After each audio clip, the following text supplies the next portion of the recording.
Assalamualaikum warahmatullahi wabarakatuh.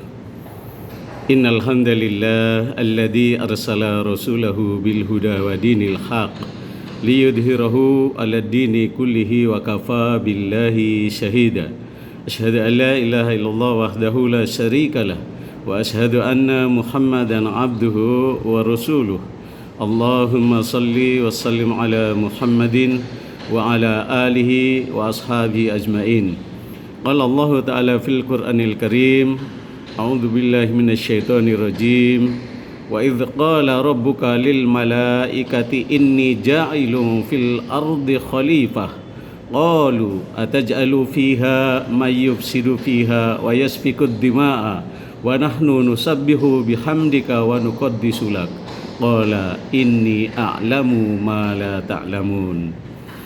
Hadirin jamaah, para pemirsa di mana saja berada, semoga Allah merahmati meridai kita semua, memberikan diri kita hamba Allah yang senantiasa beriman dan bertakwa, serta senantiasa melaksanakan istiqomah teguh pendirian dalam kebenaran dan kebaikan.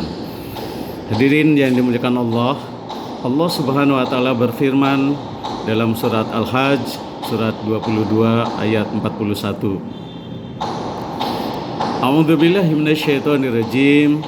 Alladzina imma kanahum fil ardi aqamus shalah wa atuz zakah wa amaru bil ma'ruf wa nahaw 'anil munkar walillahi akibatul umur. Dan orang-orang yang telah ditetapkan kedudukannya di muka bumi ini, tentunya sebagai khalifatul fil ard, sebagai pemimpin di muka bumi ini, secara include di dalamnya ada kewajiban pribadi, hadirin. Nah, ditegaskan dalam surat Al-Hajj ini merupakan kewajiban pribadi setiap manusia. Alladzina imma kanahum fil ardi, dan orang-orang yang telah ditetapkan kedudukannya di muka bumi ini. Apa action atau kegiatan yang harus dilakukan oleh orang yang telah ditetapkan kehidupannya di muka bumi ini? Yang pertama adalah aqamus shalah, dirikanlah sholat.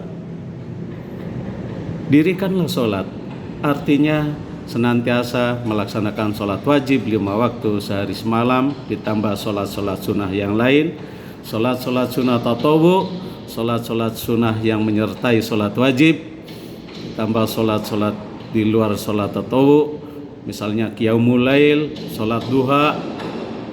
Itulah seorang hamba ditekankan oleh Allah dan Rasulnya untuk aqamus shalah, dirikanlah sholat. Karena apa, hadirin? Sungguhnya nilai sholat itu dapat mencegah perbuatan keji dan mungkar bagi pelaku sholat itu. Inna sholata tanha 'anil fahsya'i wal munkar. Sesungguhnya sholat itu harus dapat mampu mencegah perbuatan keji dan mungkar. Itu yang pertama adalah aqamus shalah. Yang kedua, hadirin, wa atu zakah, keluarkanlah sebagian rizki di jalan Allah. Ayat lain menyatakan wa mimma razaqnahum yunfikun, berinfaklah kalian rizki yang telah Allah berikan kepadanya. Sebagian rizki yang Allah telah berikan kepada kita semuanya, kita harus mengeluarkannya. Sebagian rizki di jalan Allah. Untuk apa? Untuk fisabilillah, untuk pembangunan masjid, untuk fuqara wal masakin, untuk orang-orang yang membutuhkan bantuan dan pertolongan. Itu adalah fi sabilillah. Aqamus shalah wa atu zakah. Yang ketiga adalah wa amaru bil ma'ruf. Hendaklah kita senantiasa mengajak kepada kebaikan, memerintahkan kepada kebaikan-kebaikan, kebaikan yang sesuai dengan Al-Qur'an dan Sunnah. Karena tidak ada kebaikan selain dari kebaikan yang turun dari Allah, yaitu al-haqqu mir rabbikum fala takunnana minal mumtarin. Kebaikan dan kebenaran itu hanya datang dari Allah, dan janganlah kalian termasuk orang-orang yang ragu dalam menegakkan kebaikan dan kebenaran. Wa amaru bil ma'ruf. Di ayat lain, hadirin, dalam surat Luqman ayat 17, wa'mur bil ma'rufi wanha 'anil munkar wasbir 'ala ma asabaka inna dzalika min azmil umur. Dan suruhlah manusia mengerjakan yang baik, dan cegahlah mereka dari perbuatan yang mungkar, dan bersabarlah terhadap apa yang menimpamu.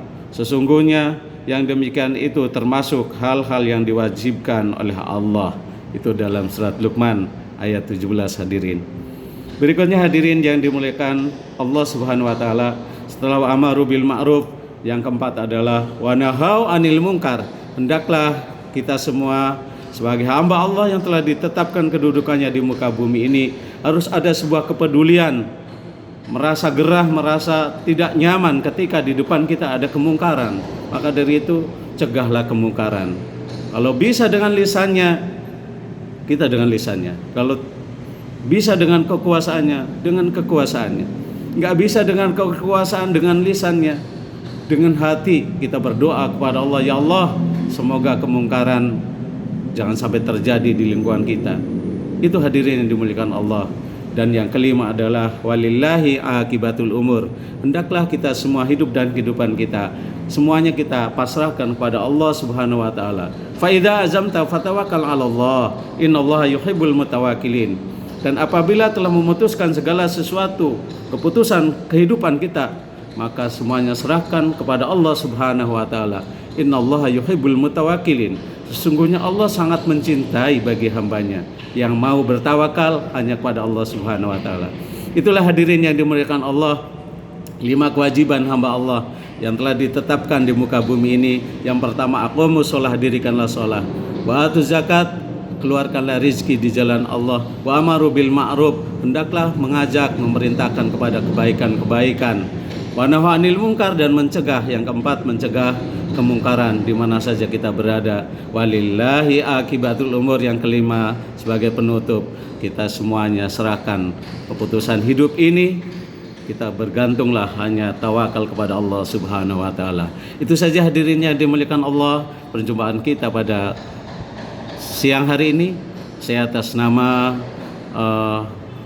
sedikit ingin menyampaikan ya tausiahnya. Semoga Allah merahmati dan meridai kita semua, menjadikan diri kita hamba Allah yang senantiasa istiqomah, teguh pendirian dalam kebenaran dan kebaikan, dan terus melaksanakan kebaikan-kebaikan ini sampai dengan batas waktu yang Allah telah tentukan pada kita.